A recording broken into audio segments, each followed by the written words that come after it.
There we go. Yeah. Is it working? Yeah, that's it. Hi. Hello. How are you?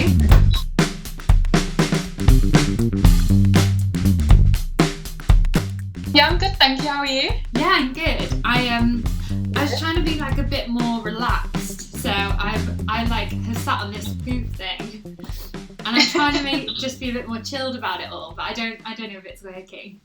Let's start with an introduction. Like, just tell me like who you are and what you do. Okay, so my name's Posie, and I find the question like, what do I do, a bit odd, like because I have my own business, which is a luxury lingerie brand, and I literally do everything. So I design it, I do all the technical work, I sew, I do the marketing, I do the accounting, I literally do everything. Oh my gosh, that's such a lot of work. How long ago did you start the brand? So nearly 3 years ago, I started working on it. So it was a good two and a half years of me just doing all the background stuff. Yeah. And then I officially launched in October. Yeah. And how did you sort of like get into doing it? Was it just like, did you go to uni or whatever to learn anything, or did you just sort of start it off the cuff? Yeah, so I did contour fashion at university, which is basically anything that fits the contours of the body. So it's like swimwear, underwear, corsetry, athleisure, that kind of thing. And then I knew I wanted to start my own business, like ever since I was little, basically. So I just joined at my university like a business incubating program. Yeah. So I was there for 2 years, and that was just like, they gave us a bit of funding, they gave us office space, and they gave us like mentorship and stuff. That's really cool, because there was something similar in my university as well. Which uni did you go to do the... Watford in Leicester. Oh, right, yeah, okay. And whereabouts are you from originally? Somerset. Oh, lovely. That's really nice. Yeah. So it took you 2 years to launch it.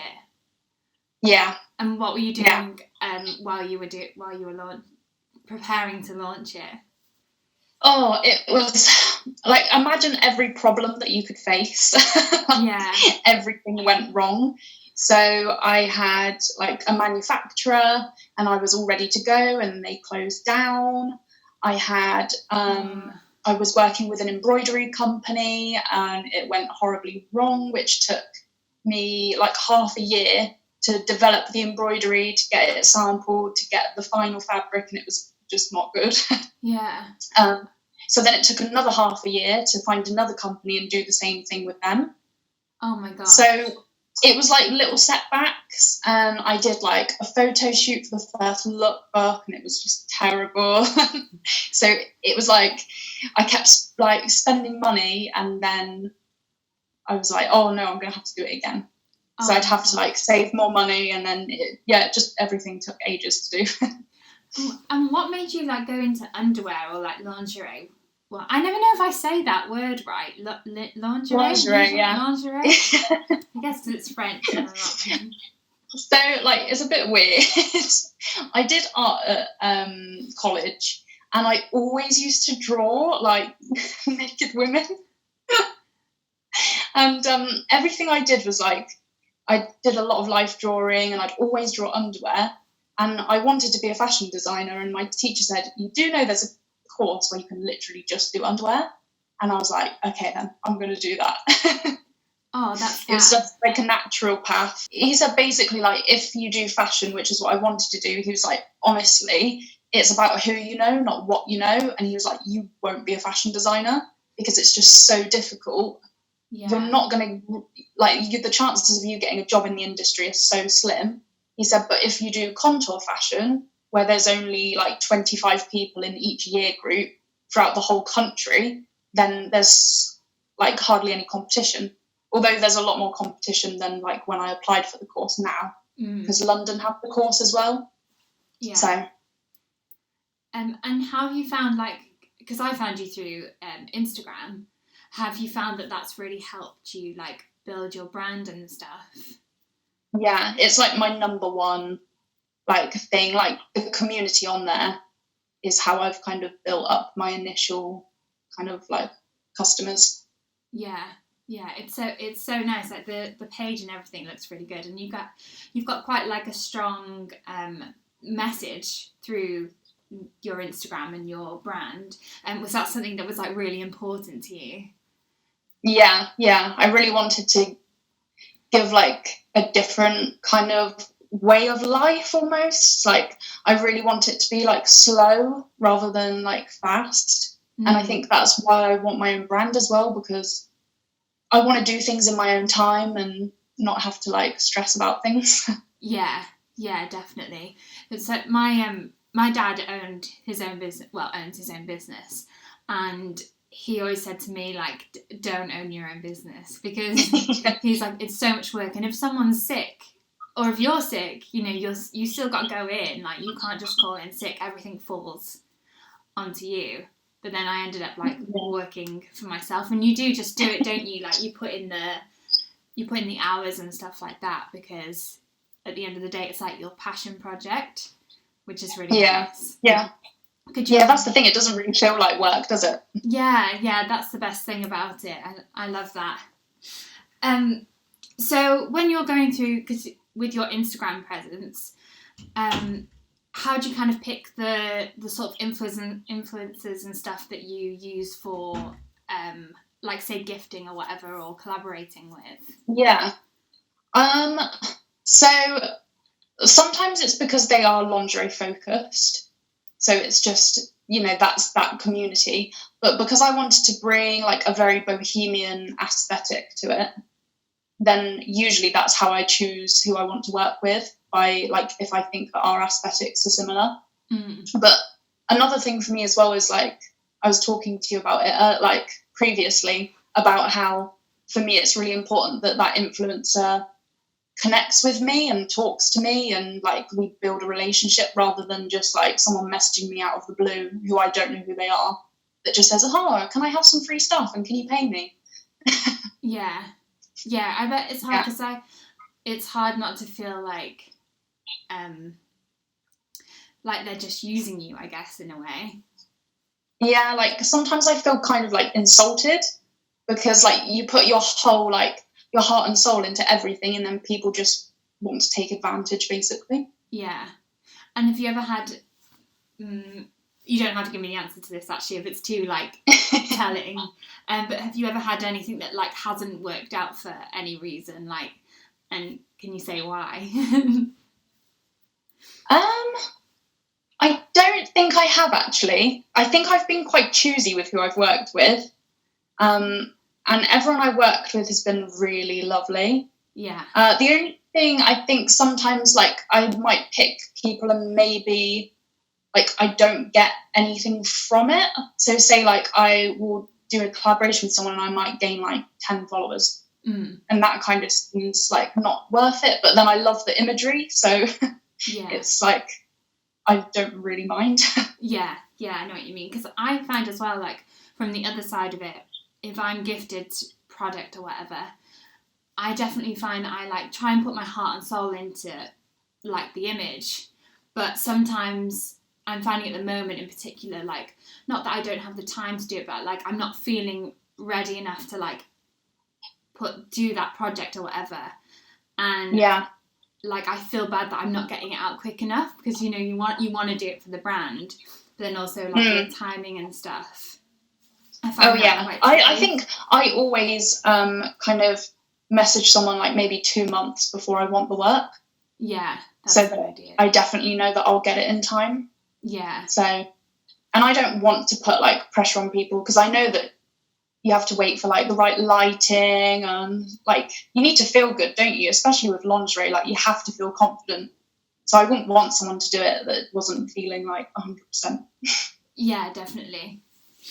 And do you, like, how do you test every piece? Like, how, because obviously with lingerie, like, the fit and everything, it must just be so complicated. Is that something that you've, like, developed over time, or is it just from what you learned in uni?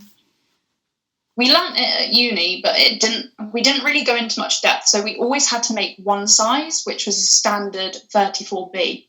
And that is what you work in. So we never really learnt how to make different sizes.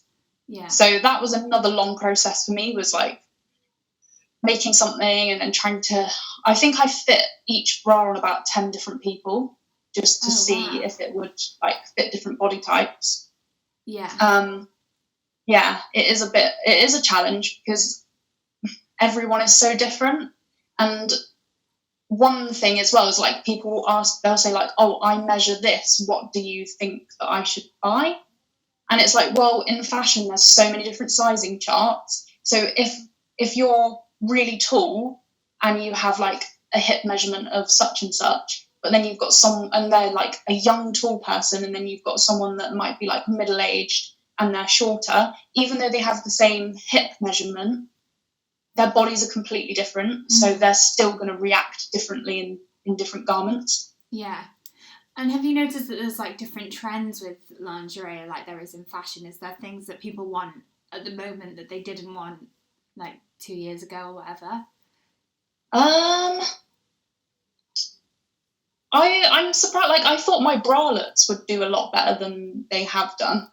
So like I've been set, like the wired styles go like, they fly out, but the soft cuts don't really like sell that well. Yeah. Which is weird because I thought like that was a massive trend in lingerie. Is like everyone wants to be comfortable now. So I don't know. Yeah, that's really interesting. Maybe they're seeing it as more of an investment, so they're investing. I don't know. This would just be what I would think, but if they're investing in like a good bra or like, you know, something fancy, whereas I think I would just get a bralette from like wherever, if you know what I mean. Yeah. So maybe that's it. I don't know. Yeah, I think, because mine's got all the strapping at the back as well. So whether it's like, if people buy a bralette, they want the whole thing to be just like really comfortable rather than like kind of comfortable. Yeah, maybe it's not as a considered purchase, maybe. Yeah. How do you go about like designing it? Like, what inspires you to come up with a design? Usually I kind of start with a subject. So this collection's moths. Oh, wow. Which is kind of random. But I spent like, between uni and trying to find a job, I was really bored. So I was like, I'm just going to start a sketchbook. And I was just drawing moths. So when it came to the first collection, I was like, I might as well just use the drawings that I've got. Yeah.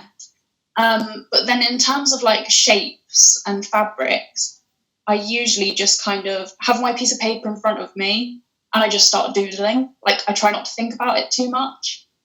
And I think that's where like my best work comes from, like not actually thinking rather than trying to plan it too much.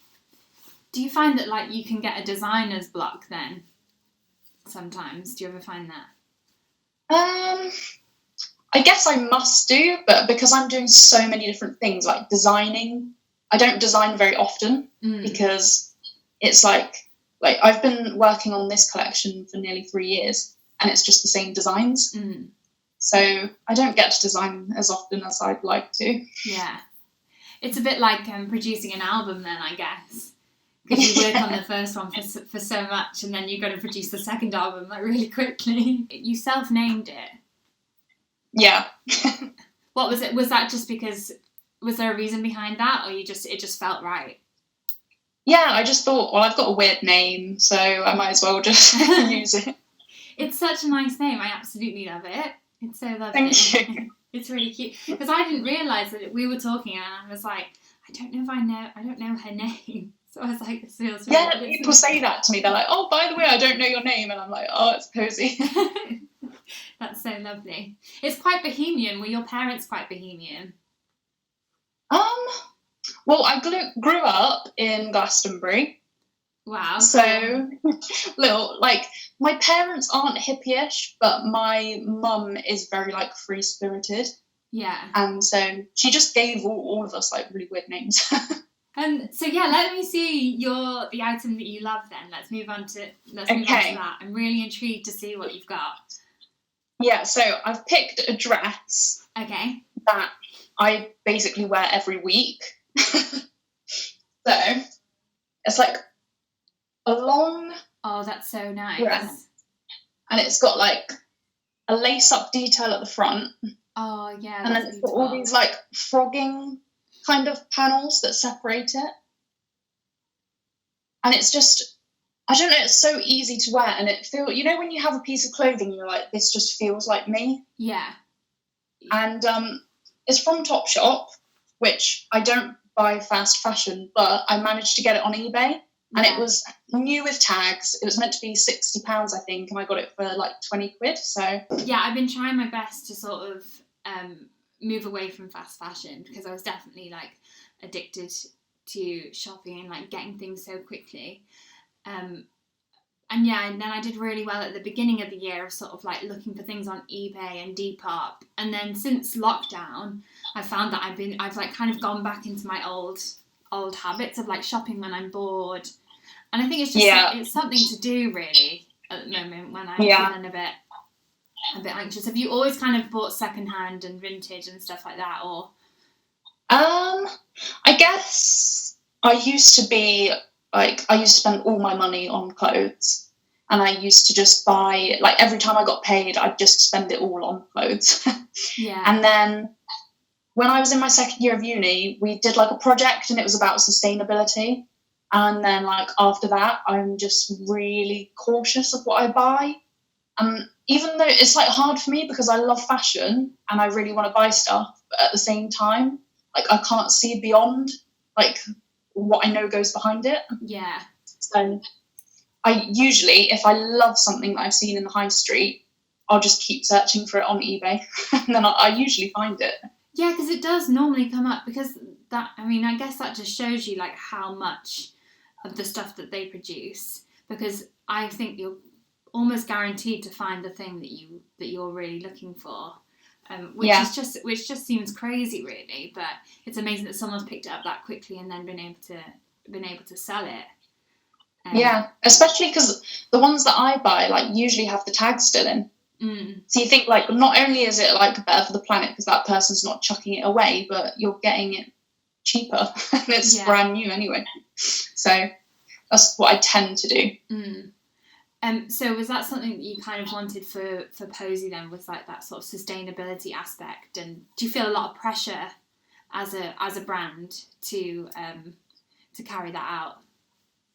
Yeah, like definitely. Like it was something I always wanted to do, but then when I started looking into fabrics, it was just a nightmare, because like they've created a lot of sustainable fabrics for fashion, you know, like thick fabrics, but for lingerie you've only got like kind of like organic kind of cottons and stuff, which I wanted to make something that was really like stunning, not just like comfortable.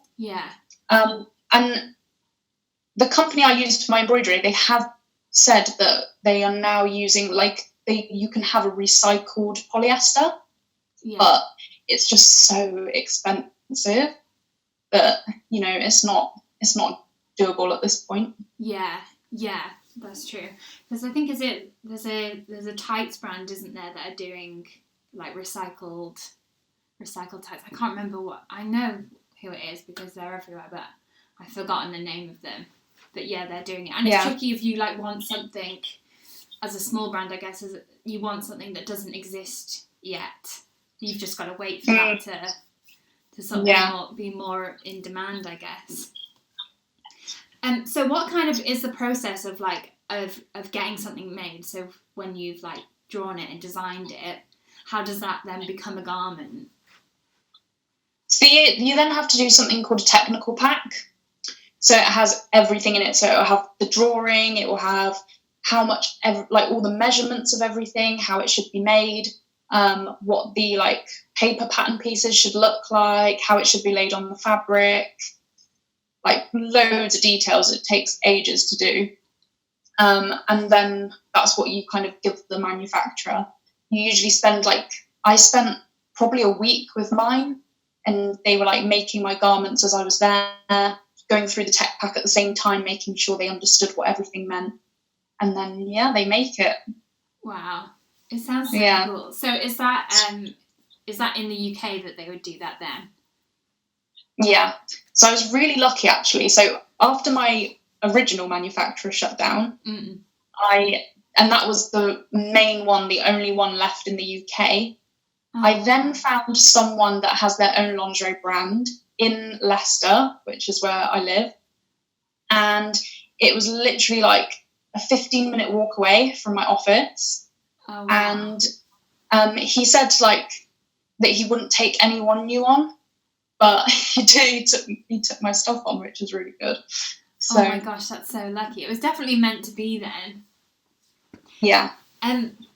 So how is it going now the first collection is launched and stuff? How are you feeling about it all? Do you feel like it's going really well, or after all? Yeah, like when I first launched, so it was like October to November, and I hadn't made any sales.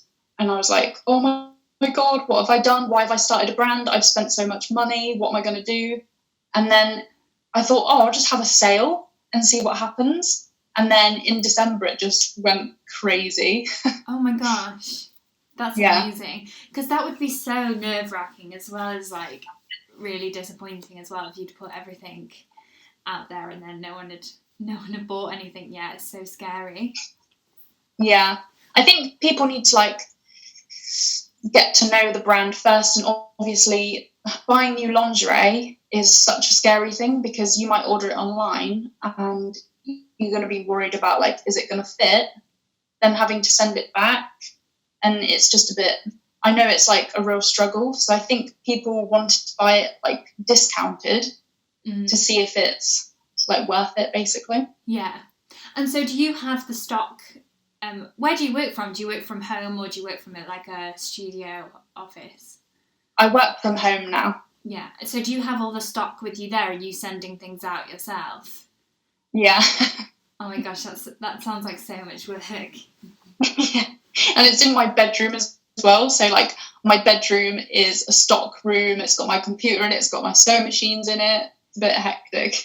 Oh my gosh, yeah. Because I get quite stressed when like the environment I'm in isn't like really neat and tidy. I'm not the kind of person that can like sit and have it all. But now at the moment, because I'm moving around with lockdown and I've been in my parents' house, like there's kind of stuff everywhere, and it gets really stressful to manage when you're like working and like sleeping in the same space. Yeah. Yeah. I used to have an office, but I don't know, I got like sick of like the 9 till 5 life, like driving through the city and then getting to work, and then like it was what I wanted to avoid, so I don't know how I got like kind of sucked into it. Yeah. So I just thought I don't really want to be in an office anymore. Is there anything that like from lockdown that's had a positive effect on Posie? Yeah, like my sales have been like crazy. I think, like you said, people are bored at home, aren't they? So they're just spending their money. Yeah. So for me, like last month was the best month that I've had. That's so good. It's been positive in that aspect, but the negative is that I was meant to have released my new collection in August, and I'm not able to do that anymore because the manufacturers are closed, the suppliers are closed. Yeah. And there's nothing I can like do about it, which is really frustrating. Yeah, and I guess that's scary because you've built up a momentum for the brand. So then you'd be worried about that kind of like dying down. You want to keep it going as like it's fresh in people's minds. Yeah. And I think like I can in a way like feel like people are getting bored of seeing the same thing. So, you know, like if I release something, like my engagement is like really high. But now it's like, because everyone's seen it now. Yeah. So I'm bored of it. I'm bored of seeing the same thing, but I don't think I'll be able to release a new collection now until next year, which is annoying. I think, there's so much pressure, isn't there? I think when it comes to like social media as well, to like always be producing something new and like having a new thing to show people, because you can see it in your engagement and your likes, and it's like it's really frustrating to not let that affect you in any way. Yeah. It's definitely okay, great. Should we move on to the item that you find tricky or yes. don't like? So I have these snake skin boots. Oh, they're cool. They're from Free People. Oh, Free People are amazing. I know, and they're vegan, which is what I go for. Yeah. But this is a bit mad, but I don't own like a pair of jeans, and I don't own like anything casual. Yeah. So trying to style boots that are like have a loud print to them, I never know what to wear. Yeah. Yeah, because I was just talking to another influencer, and she was saying about like she finds that there's Rixo do really good like print clashing dresses, and she really loves that. And we were saying that like to print clash, it has to like, it's really hard. You can't just put any print together for it to work. Yeah. And I don't really know like the science or, you know, the art to it. But you know, when you see something, you're like, yeah, that print just works for that print. And you can't really see why. So it can be difficult to do like animal print with something sometimes. It's really difficult. Yeah. How come you don't own any jeans then? Is that just something that you don't like them, or you got rid of them all? I don't feel like confident in them. I just feel really like boring. Yeah. And I don't know. I feel like I tried on my mum's old pair like a few weeks ago, and she was like, "Oh my God, they really suit you." And I'm just looking in the mirror like, "Oh no." Yeah. I think like I don't do like casual clothes because I don't feel myself in them. Yeah. Like especially when you're like working from home or whatever, like I like to dress kind of like smart, because then it makes me feel like a businesswoman, if that makes sense. Yeah, definitely, because you're creating, I mean, I guess with dressing, it's not like you're creating like a character as such. It's not as costume as that, but you're definitely like putting things on to like create something. So it is interesting that you say about like dressing smart, because I find that dressing down is when I feel like the worst. And some people find it really comfortable. They love being in like joggers and stuff like that, but I feel so much better just in a dress. And I find that just brings out the best in me. I can't really do the casual thing. I don't know how it works very well. Yeah, that's exactly the same for me. Yeah, and jeans are just one of those things which are they're horrendous to like shop for anyway, and like all the sizing and stuff is so complicated. I hate them. Thing, like all the styles, it's just like overwhelming. Yeah, definitely. So do you tend to go for things with like a lot of floral print and stuff? Yeah, usually I guess I do go for like quite loud prints usually. And I love like wearing a dress. I just find that's the easiest thing to just chuck on, but it still looks like you've made it like an effort. Yeah, definitely. That's why I love wearing dresses so much. It's so great. So do you have sort of, you were saying that you dress smarter for like when you're working. Do you have like outfits that you wear when you're not working then? Do you kind of like, are they very different or pretty much? They're pretty much the same, to be honest. Because I'm all like, it's very rare that I'll have a day off. Yeah. So yeah, I usually just wear, like, I might wear like a more casual dress, but it's still kind of like dressed up. And is your family like, have they always been into like similar style as you, or do you find that yours is quite different? Because obviously you went to do fashion. Is that something that was quite unusual, or do you come from like quite a creative background? It's weird because like my youngest sister, she's 17. She's at college now and she's doing fashion and business, but we have like completely different styles. So she's very like, I'd like, I'm quite bohemian, whereas I'd say she is kind of like sports luxy kind of vibe. It's like beige, and she wears trainers and stuff, which I wouldn't wear trainers. Like I always wear like smart shoes. And then I guess like I've got another sister, she does dress quite bohemian-y. And then like all my, like we're all quite different, to be honest. Yeah. Which is it's really weird. I'm so different to my sisters, like that neither of them are really that bothered about fashion in the same way that I am. I think my mum is, like, my mum sort of I don't think she thinks she is now, but like from the stuff that she said, oh, I had one of those when I was younger. I think that she must have been at one point. And then I think also my grandma was very into fashion. So I think I can kind of see that I've got it from them. Yeah. But I think it's funny, like when I was younger and like thinking about what you said about your sister's style, is I definitely think I was trying to be more grown up, whereas now I don't really care about dressing for my age. Is that something that you think about? Well, when I was a teenager, I dressed really hippie, like really, really hippie. And then it got to so it must have been like 3 years ago when I started the business. It was like I just like changed, and that's when I started to dress more smart. Mm-hmm. Because I don't know, I did feel like it was a new phase in life. And my boyfriend always was like, oh, I really miss how you used to dress. And I'm like, yeah, but I'm not 18 anymore. I can't really get away with it. Yeah, and I definitely feel like when we're younger, and especially like if you're into clothes or fashion, I feel like you'll be like a less extreme version of yourself. So I feel like when you're younger, you'll kind of like push the limits and really test out, like, say you were saying you were really hippie. Like I was very into like the emo thing, and then I went very 70s and like almost like costume like 70s. Whereas now like it's kind of there's elements of it that are still there, and I don't think they would be there if I hadn't have done that. If you know what I mean?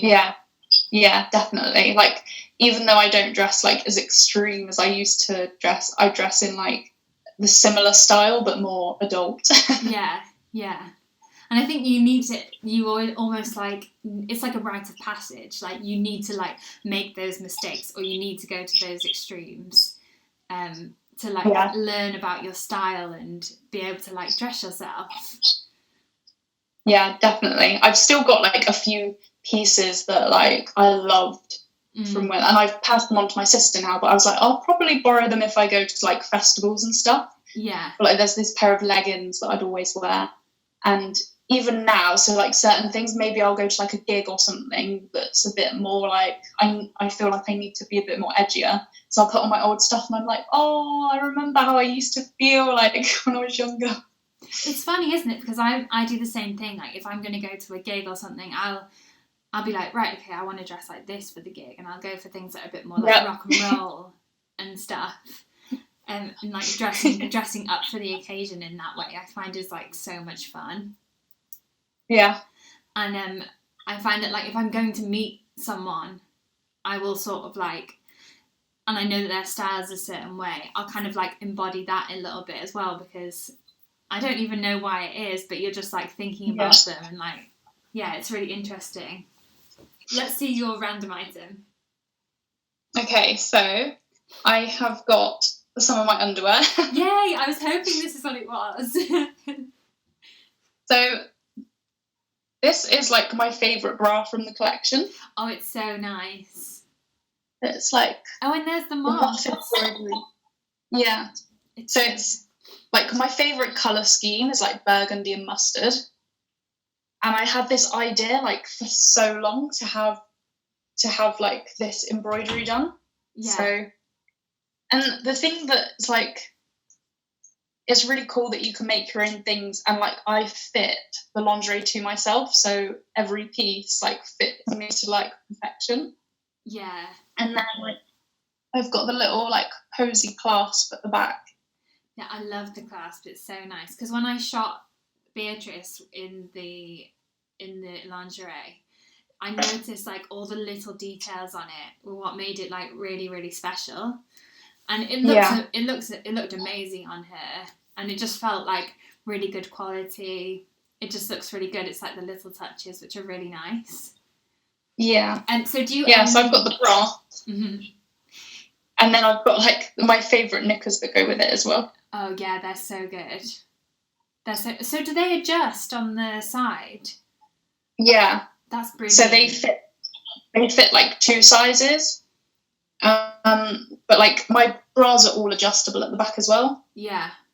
And like I think there's like so many like reasons why it's helpful to have like adjustable backs, because like one, not everyone is like a 30, 32, 34. Like some people are in between. And then like obviously like you change throughout the month, you change like throughout, you know, your life, and it just means that you can like keep adjusting it. Yeah. So you can keep it longer. But also like it means that I've only got 6 sizes of bras, but each bra fits 3 different sizes. So it means that like I don't have loads of stock like left over, like from like unusual sizes. So it just, yeah, and it looks pretty. Yeah, that's brilliant, because it seems like why didn't anyone think of that before? Or like, why aren't they adjustable at the back? Like, because obviously just having the straps isn't enough. But yeah, I noticed that like when I get PMS, as soon as I'm like the middle of the month, my boobs will feel so much bigger.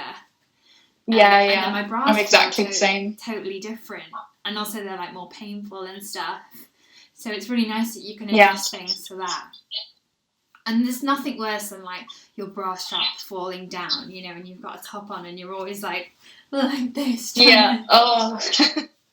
It's so annoying. I know. So do you only wear Posie lingerie now? No. I do a lot of the time, but like, I don't know, I guess it's the same if you're a fashion designer, like you still enjoy other designers' stuff. Yeah. So yeah, like, and like since making my own lingerie, like my passion for lingerie has become like even more. So like I want all of the other brands stuff as well. Yeah, definitely. Because I'm moving to Margate, and my boyfriend is going to buy a house there. And like since then, I've just become obsessed with homeware and home accounts. Whereas before, I just didn't really have that much of an interest in like following these kind of like Instagram accounts or whatever. But now that it's like something that I'm going to be doing, it's like all I look at sometimes is just like other people's lounges and stuff. So it definitely opens your eyes to stuff. And I guess it's good because from a research point of view, you can work out like why something works or why something doesn't. Yeah. Which is good. Yeah. Oh, it's great. They're so nice though. The colours are great. So how many different pieces do you have in your first collection? So I started off with 14, but like this year I released a few new pieces that are in like the same fabrics but different styles.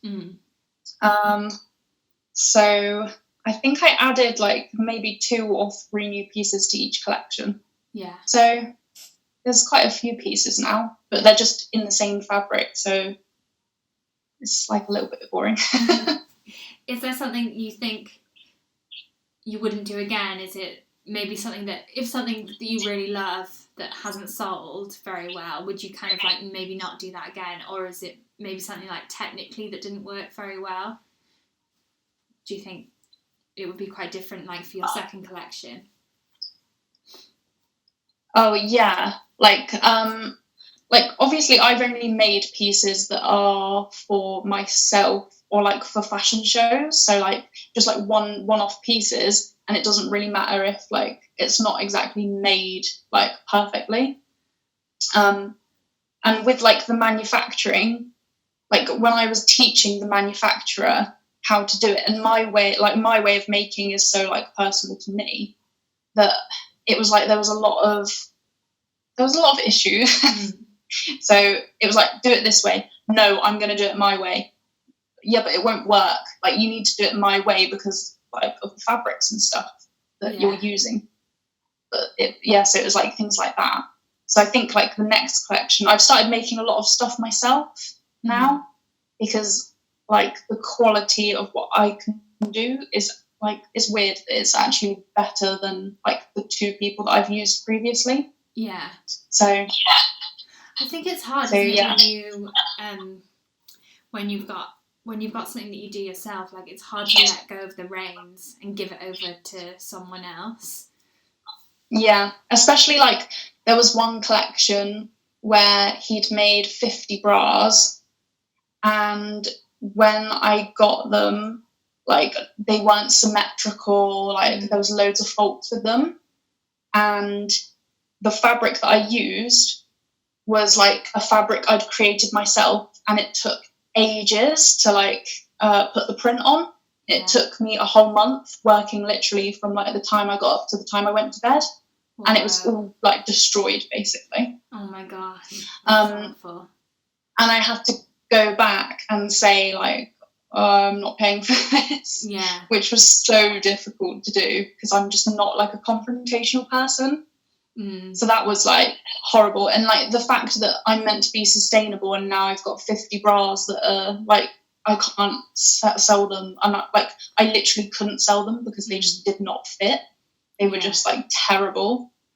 Oh, that's such a shame. He blamed it all on me, like said it was my fault basically. And then I went to visit him like a week later and he was like, oh yeah, by the way, I did this, so I think that's why it went wrong. And I was like, oh no.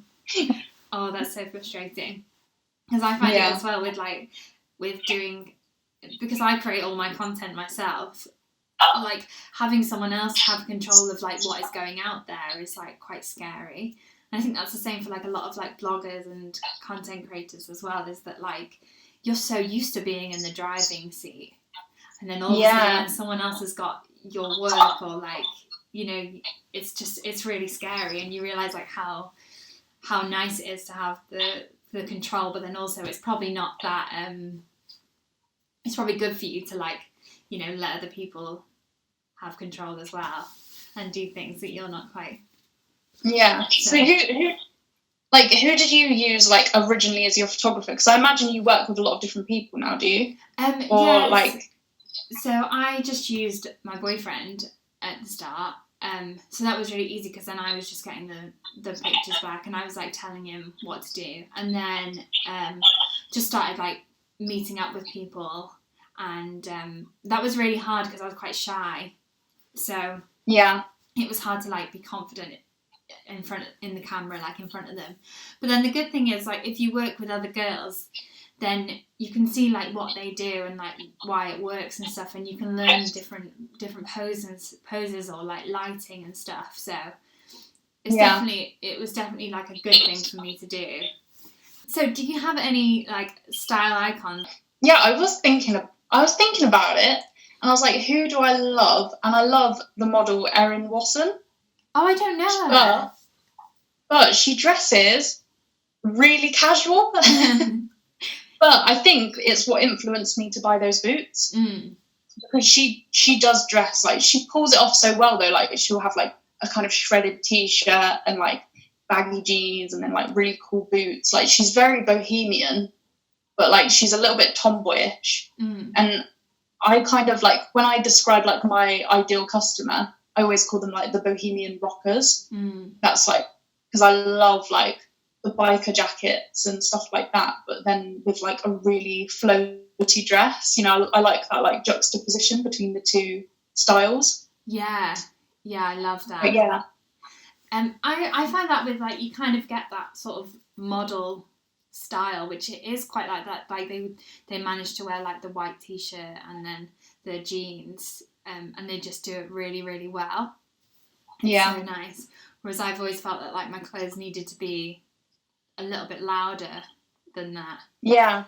I always thought like, because I'm quite like quirky, like, and I think it's weird as well. I feel like wearing glasses, like, because I am like, I've got so many things wrong with my eyes, like I have to wear glasses. Yeah. And like, I always felt like I was more like quirky person because I wear glasses. So I feel like I try and dress for that. Yeah. Like kind of stereotype, which is weird.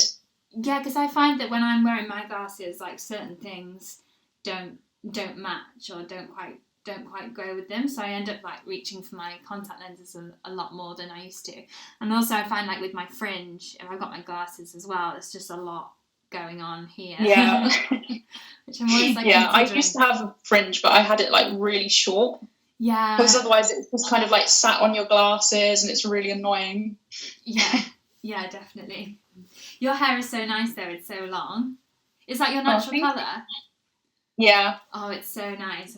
I'm so jealous. I cut all mine off, and then now I'm going to grow it again, because kind of like lockdown happened, and then I just thought, well, I can't get to the hairdressers, so maybe it's a sign that I'll just grow it. Yeah. And how else are you coping with like lockdown and everything? For me, it's not like that different to how I usually live. Mm. So initially I was kind of like, oh, I'm really liking it actually, because it did feel like a slower pace of life. There's like not many people around, which is kind of like what I prefer. But I think the last few weeks, it's like it has got to me a bit, just like not being able to do anything that's like different. Yeah. Like just going out for a meal, or like having the choice to be able to go somewhere.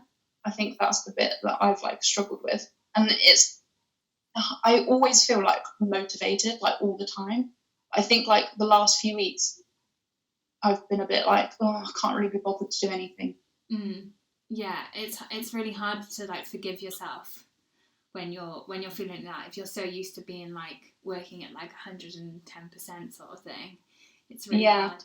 And also, if you're in the same place all the time, then there's no like, it's hard to like switch off. Like, when does like work stop and like fun begin or whatever? Yeah. And it's hard to be creative as well. Like, you need to take like a day where you do something different that takes your mind off of it. And then when you come back the next day, you feel like energized and you've got different ideas. But when you're just in the same like room, just 24/7, it's just gets really tiring. Yeah.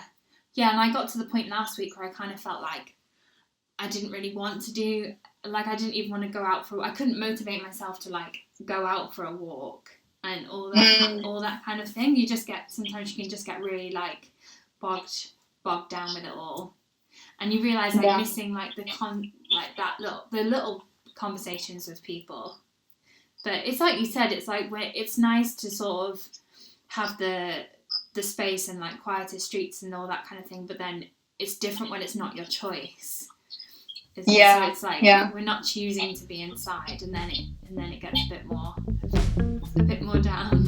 Thank you so much for talking to me.